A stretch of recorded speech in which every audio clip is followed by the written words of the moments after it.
So we're going to be making patatas bravas in lesson. Okay, so you're going to need some potatoes. I've got some little mini new potatoes here. This is a 500-gram bag. So I'm going to start with this and we'll see. If you bring in a big potato, maybe just one big one or two medium-sized ones, or a little bag of these potatoes is fine. I'm going to say white potatoes because your sweet potatoes do take longer to cook. And what I want you to do is to chop these at home, because what I'm going to do is I'm going to make sure all the kettles are full and on before the lesson so we can put them straight on to boil. So it's up to you whether or not you want to peel them. You can have them skin on or not, it's up to you. Okay, but we want nice small chunks, okay, because they will cook faster. So remembering all your knife skills, always chopping down towards the board, using the bridge or claw. So do this at home so that we're ready as soon as you get to lesson to get them on to boil. These are going to take about 10 minutes to boil.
Okay, so you want to fill them with boiling water from the kettle. Okay, so once that's covering all your potatoes, turn your hob on. Make sure you've got a pan stand at the ready and that your pan handle is turned to the side so that it can't be knocked if it's here, and if someone else is on the hob next to you, it can't get hot here. Okay, so turn it to this side. Because I'm working here and there's no one working there, I'm just going to turn it to this side. Okay, whilst those are boiling, they're going to boil for about 10 minutes. Whilst those are boiling, you can start chopping up a small onion. Okay, red or white, it's totally up to you. Okay, but I want to see you slicing and dicing. Okay, so first thing is to chop your head off your onion. So firmly on the board, I want you to just chop off the head. You know it's the head because it's not the hairy bum.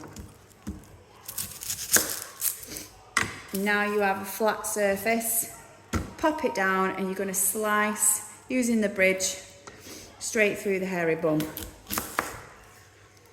Okay, you do all this before peeling because now it's much easier to peel. So peel back that papery skin, we don't want that.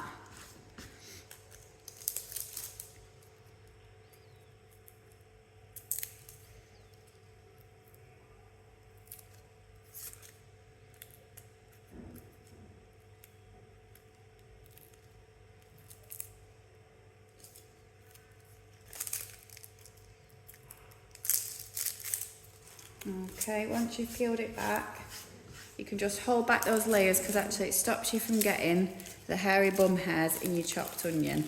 So lay it flat on the surface. Using the bridge, you're going to chop vertically up towards the hairy bum, okay, but not through it because you want that hairy bum to hold it all together for you. So slicing up vertically, Okay, but not all the way through because we want that hairy bun to hold it all together. We've done this lots of times before. You should be nice and quick at this now. Okay, so we've got slices that way, and then you can turn it round and dice it.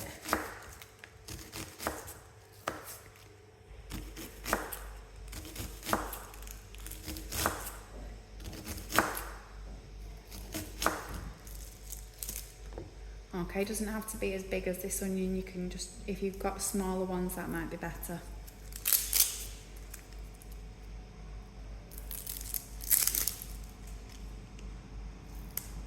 Okay, so slicing and dicing.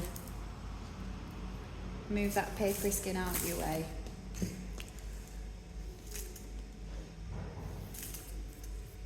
Try and keep your area tidy, as tidy as you can. Okay, and then the same with the other half.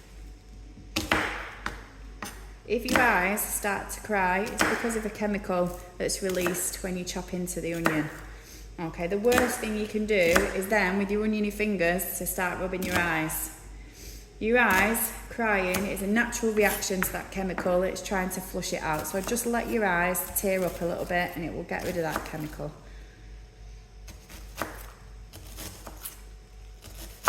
Don't be rubbing your eyes with your oniony fingers. So we want an onion and we want a little bit of garlic. Okay, so this is the bulb. Okay, the full one is the bulb. We just want one clove. A clove is one of the segments. Okay, if you've got a full bulb, you want to get your thumbs in and try and pull it apart. Okay, so we just want one segment there, okay, which is called a clove. One clove of garlic. Okay, so you can crush this with the garlic press, or you can just dice it up really small. It's up to you. Okay, I'll put the garlic presses out as well as the knives. But you want to chop the top and the bottom because this will make it easier to peel. Okay, because like the onion, it's got a papery skin and you don't want that papery skin. So chop the top and the bottom off so it's easy to peel that papery skin away.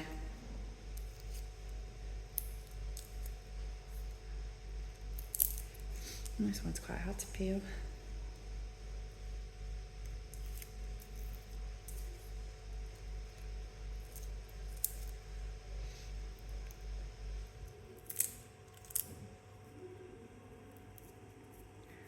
Okay, once you've got rid of all that papery skin, okay, either into the garlic press or you can just dice it up really small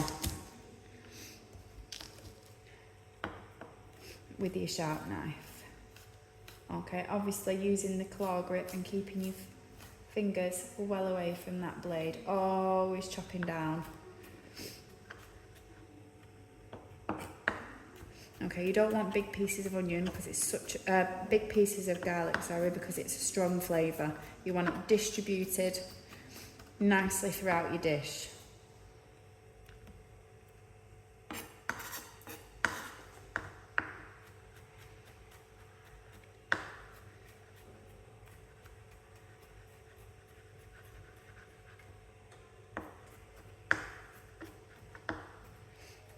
Okay, so we should have nice diced garlic and nice diced onion ready to go in when your potatoes are boiled. Okay, so they should be boiling away. I might just put them on the bigger ring for a few minutes, just speed it up a bit.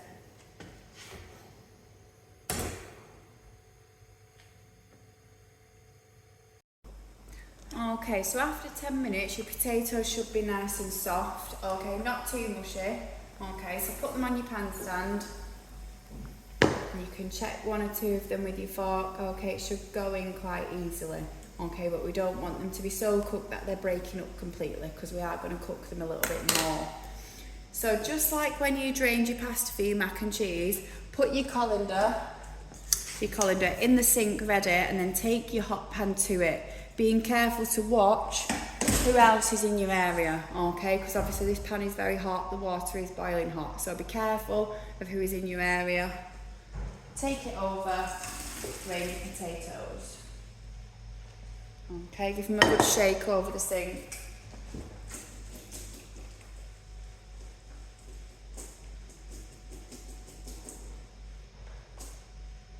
then you're going to put them back into your pan. Although I'm going to take a few for something else.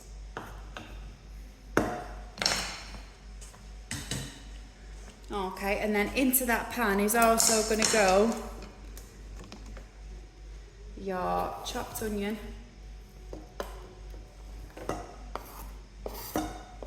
your garlic.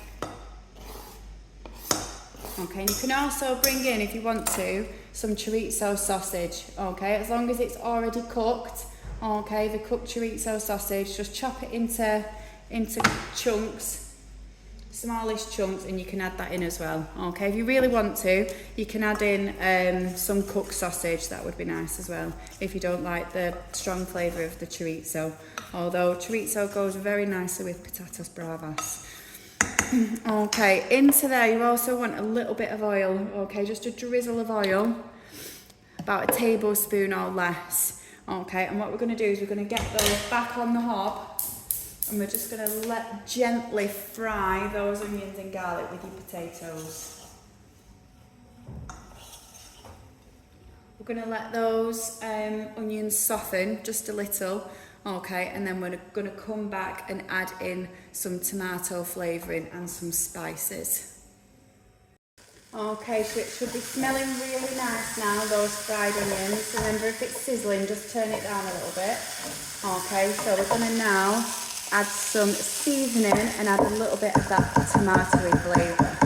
Okay, so I want about a tablespoon of your tomato puree or a little squeeze. Okay, that's concentrated tomato going in. Okay, and you're also going to add a little bit of passata. Okay, you don't have to get one quite as big as this. This is 500 grams. Okay, you might not need all of that. Okay, so if you can get a slightly smaller one, I would do. Just grab some scissors.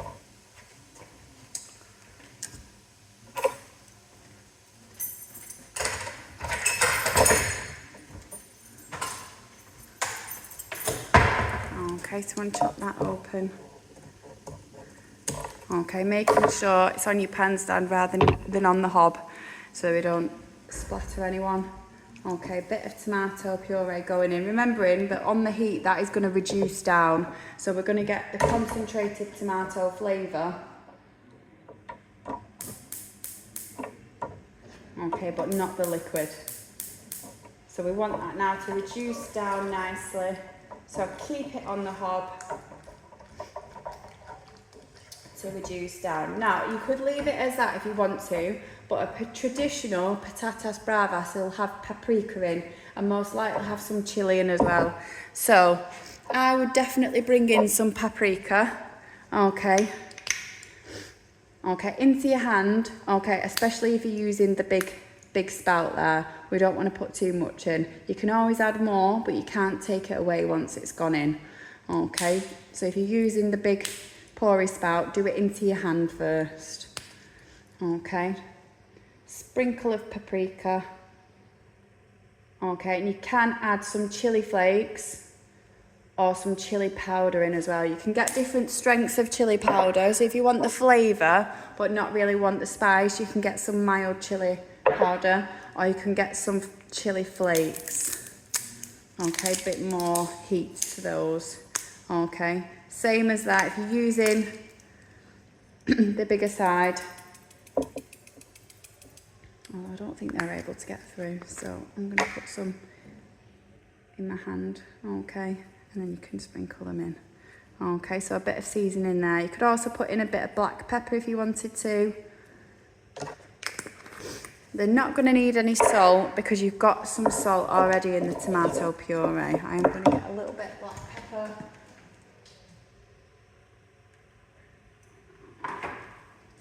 Okay, a little bit of black pepper. Okay, and then pop it back on the hob, and we're just going to reduce that down looking really nice already, but we just want to take a little bit of that liquid off. So it's that steam evaporating, that is the water coming off, and it's leaving us with just concentrated tomato flavour. So this is how we do a reduction sauce. We reduce it down by evaporating off all the water. Okay, so I'm just going to keep it on the hob for another couple of minutes so it can reduce down, and then you're going to put it into a nice container. Okay, don't bring a really tiddly one, you need a decent sized container. Then you can take them home and enjoy them for your tea.